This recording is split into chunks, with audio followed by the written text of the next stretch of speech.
তাইলে বাপ আমার, ভাই আমার, বন্ধু আমার, প্রথম বিষয় এই যে এই আলো, এটা বন্ধ করেন, আলো, এই যে আলোটা বন্ধ।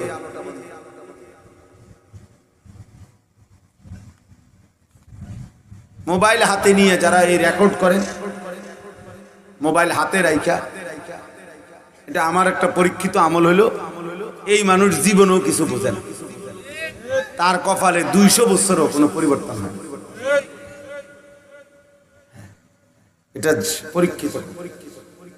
মোবাইল যে হাতে নিয়ে টিপে, এটারে একবার আপনার সামনে আনে, একবার পিছনে আনে, একবার এদিকে নেয়, একবার এদিকে নেয়, একবার সবার ঘুরায়, একবার এটা ছোট করে, একবার বড় করে, এই আমনে এই মাতলামি করতে করতে শেষ, আমনে এই কাম করতে করতেই শেষ, আর কিছুই বুঝবে।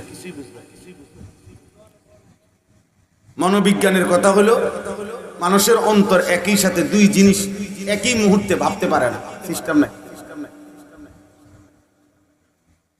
একই সাথে মানুষ দুই জিনিস ভাবতে পারে না। অতএব যার দিলের মধ্যে আছে যে আমার মোবাইলটারে সুন্দর করে উড়াইতে হবে, এই মুহূর্তে সে আর নিজের জন্য কিছু বুঝবে না। এটা আসবে ঠিক আছে, ওইটা হবে না। এই জন্য দোস্ত, এটা জরুরি বিষয়।